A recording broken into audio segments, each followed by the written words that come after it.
வணக்கம். கலரதம் தமிழ் தொலைக்காட்சிக்காக வாசு ராமதுரை. நம்ம இப்போ JQuery பற்றி பார்க்க போகிறோம். JQuery அப்படின்னா என்ன? இன்னைக்கு ஐடி இண்டஸ்ட்ரியில் ரொம்ப நிறைய பேர் அதை பற்றி பேசிட்டு இருக்காங்க. நிறைய பேருக்கு ஜாப் ஆப்பர்ச்சுனிட்டிஸ்க்காக JQuery, Angular JS இதே மாதிரி நிறைய புது புது விஷயங்கள் பேசிட்டு இருக்காங்க. இது என்ன JQueryனா என்ன? அது JQuery எதுக்காக படிக்கணும் அப்படிங்கிற விஷயங்கள் ஒரு பேசிக் இன்ட்ரோடக்ஷன் இப்போ பார்க்க போகிறோம். இந்த JQuery அப்படிங்கிறது வந்து வெப் டெவலப்மெண்ட்டில் பெரும்பாலும் இன்னைக்கு பயன்படுத்தக்கூடிய ஒரு லைப்ரரி அப்படின்னு வச்சுக்கலாம். நீங்கள் ஒரு லாங்குவேஜினுடைய தொகுப்பு அப்படின்னு வச்சுக்கலாம். இது என்ன எதுக்காக யூஸ் பண்ணுறாங்க அப்படின்னு கேட்டிங்கன்னா, இந்த வெப் டெவலப்மெண்ட்டில் கிளைண்ட் சைடு, அதாவது கிளைண்ட் சைடு அப்படின்னா நம்ம ப்ரௌசரில் செய்யக்கூடிய சில வேலைகளுக்கு அதில் வந்து வேலிடேஷன்ஸ் பண்ணணும், இல்லை வந்து அதில் some animations, colour changes or activities அதெல்லாம் இருக்குது அப்படின்னா அதெல்லாம் ட்ராக் பண்ணணும் அப்படின்னா அதுக்கு JQueryயை பயன்படுத்துகிறாங்க. இந்த JQuery அப்படின்னா என்ன அப்படின்னு கேட்டிங்கன்னா, இது வந்து முன்னாடி வந்து வெப் டெவலப்மெண்ட் தெரிஞ்சவங்களுக்கு இது தெரிஞ்சிருக்கும். JavaScript அப்படின்னு ஒரு ஸ்கிரிப்டிங் லாங்குவேஜ் இருந்தது, கிளைண்ட் சைட் ஸ்கிரிப்டிங் லாங்குவேஜ் இருந்தது. அந்த JavaScriptை பயன்படுத்தி நிறைய ஃபங்க்ஷன்ஸ் அண்ட் லைப்ரரிஸ் எழுதி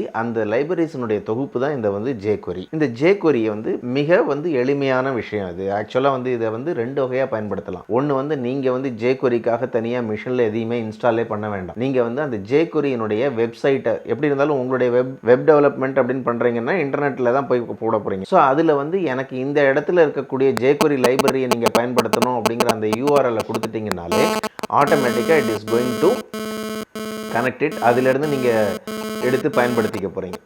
இன்னொன்று என்னன்னு கேட்டிங்கன்னா, சரி இப்போ டெவலப்மெண்ட்டும் போது நான் வந்து இன்டர்நெட்டில் உட்காந்துட்டு நான் பண்ண வேண்டாம், நான் வீட்டில் பண்ண போகிறேன், எனக்கு வந்து டேட்டா பேக்கெல்லாம் வந்து காஸ்ட்லியாக இருக்குது, நான் வந்து ஆஃப்லைனில் பண்ணிவிட்டு அதுக்கப்புறமா நான் வந்து ஆன்லைனில் வந்து அப்லோட் பண்ண போகிறேன் அப்படின்னு நினச்சிங்கன்னா, அப்போ வந்து JQuery லைப்ரரிஸை டவுன்லோட் பண்ணிக்கலாம். Free of cost, open source தான் அது. அதை டவுன்லோட் பண்ணி உங்களுடைய மிஷினில் செட் பண்ணிவிட்டு அந்த பர்டிகுலர் பாத்தை வந்து நீங்கள் உங்களுடைய HTML இதில் கொடுத்துட்டீங்கன்னா it is going to work. So ரெண்டு வகையாகவும் பயன்படுத்தலாம். ஒன்று ஆன்லைனில் டைரெக்டாக எடுத்துகிட்டு பண்ணுறது, இன்னொன்று உங்களுடைய சிஸ்டத்தில் டவுன்லோட் பண்ணி வச்சுட்டு பண்ணுறது. இது வந்து ரொம்ப லைட் வெயிட் அப்படின்னு சொல்லுவாங்க. ஏன்னா இந்த ஸ்கிரிப்டிங் லாங்குவேஜ், JavaScript லாங்குவேஜ் வந்து அதிகமாக ஒரு எந்த விதமான கம்பைலரோ இன்டர்பிரட்டரோ தேவை கிடையாது. அது பேசிக்காக உள்ளுக்குள்ளே இருக்கக்கூடிய JavaScriptக்கான ஒரு JVM, it is going to be within your browser. எந்த ப்ரௌசர் யூஸ் பண்ணுறீங்களோ அந்த ப்ரௌசருடைய சைஸும் இந்த லைப்ரரி ஃபைல்ஸ் வச்சிருக்கக்கூடிய சைஸ் தான் வந்து இது ஆக்குபை பண்ண போகுது. மெமரியும் அதிகமாக எடுக்காது. ஸோ அதனால் it is going to be very friendly, user friendly as well as light weight. அதனாலேயே இதை வந்து பல பேர் பயன்படுத்திட்டு இருக்காங்க. இது வந்து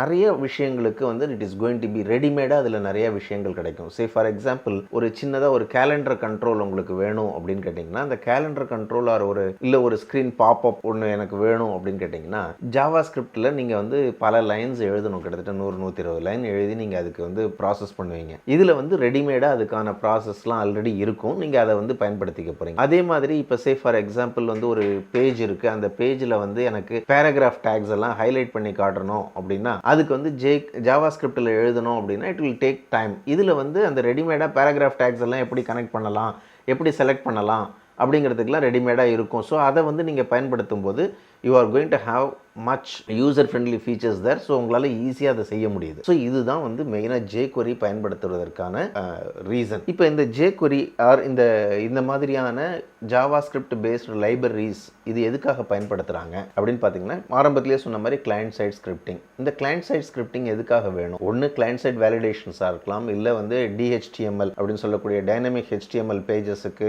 அதனுடைய அட்ராக்டிவாக இருக்கிறதுக்கு பண்ணலாம். இது வந்து சர்வரோட இன்ட்ராக்ட் பண்ணுறதுக்கு இதில் you are having the lot of facilities. இதில் வந்து அஜாக்ஸ் பயன்படுத்தலாம். ஸோ இதே மாதிரியான நிறைய விஷயங்கள் இருக்குது. இது ரெடிமேடாக இருக்குது. இப்போ வந்து பார்த்தீங்கன்னா பொதுவாக பார்த்தீங்கன்னா இந்த சர்வர் சைட் ஸ்கிரிப்டிங் அப்படின்னு சொல்லக்கூடிய இந்த CGI ப்ரோக்ராமிங்காக இருக்கட்டும், இல்லை ASP.NET ப்ரோக்ராமிங்காக இருக்கட்டும், இல்லை வந்து மற்ற ஜாவா பேஸ்டு விஷயங்கள் சர்வ்லெட் ஆர் JSP இதெல்லாமே இருக்கட்டும்.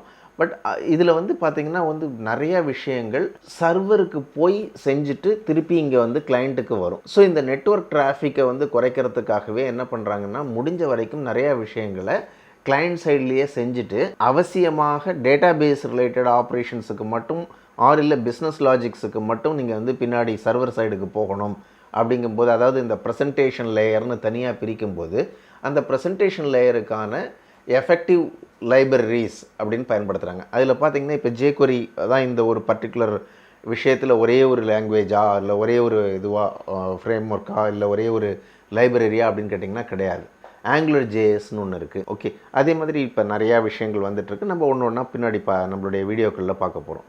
இந்த JQuery ரொம்ப எளிமையாக நம்மளால் கற்றுக்க முடியும்.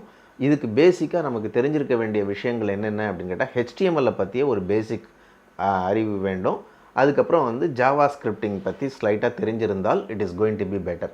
இது ரெண்டுமே தெரியலையா, ப்ரோக்ராமிங் பேசிக்ஸ் அப்படிங்கக்கூடிய, அதாவது ஒரு ஃபங்க்ஷன்னா என்ன, ஒரு ஆப்ஜெக்ட்னா என்ன அப்படிங்கக்கூடிய விஷயங்கள் தெரிஞ்சிருந்ததுன்னா it is going to be much more easy. அப்படி உங்களுக்கு தெரியாமல் இருந்ததுன்னா நீங்கள் வந்து நம்மளுடைய பைத்தான் வீடியோவையோ இல்லை ஜாவா வீடியோவையோ பார்த்தீங்கன்னா அதனுடைய இன்ட்ரொடக்ஷன் பார்ட்ஸ்லேயே உங்களுக்கு ப்ரோக்ராமிங்கை பற்றியான ஒரு சில அடிப்படை விஷயங்கள்லாம் சொல்லியிருப்போம். அதை ஒரு தடவை பார்த்துட்டு வந்தீங்கன்னா கூட it is going to be much easier for you to understand. இதுக்காக நீங்கள் வந்து அதிகமாக உட்காந்துட்டு from the beginning from the scratch படிக்கணும்னு அவசியம் இல்லை. இங்கே நம்மளுடைய இந்த தொடரில் வந்து ஒவ்வொரு வீடியோலையுமே அதுக்கான ஃபண்டமெண்டல்ஸை பேசிட்டு தான் நம்ம மற்றதை வந்து பார்க்க போகிறோம். அதனால் it is going to be an exciting journey. இந்த எக்ஸைட்டிங் ஜேர்னியில் கூட வாங்க, JQueryயை விரைவாக நம்ம நன்றி, வணக்கம். இந்த வீடியோ உங்களுக்கு பிடிச்சிருக்குன்னு நினைக்கிறேன். பிடிச்சிருந்தா ஷேர் பண்ணுங்கள், சப்ஸ்கிரைப் பண்ணுங்கள், மறக்காமல் கமெண்ட்டும் பண்ணுங்கள். உங்களுக்கு ஏதாவது டவுட்ஸ் இருந்ததுன்னா அதுக்கு விடைகளை நாங்கள் கமெண்ட்ஸில் ரிப்ளை பண்ணுறோம். நன்றி, வணக்கம்.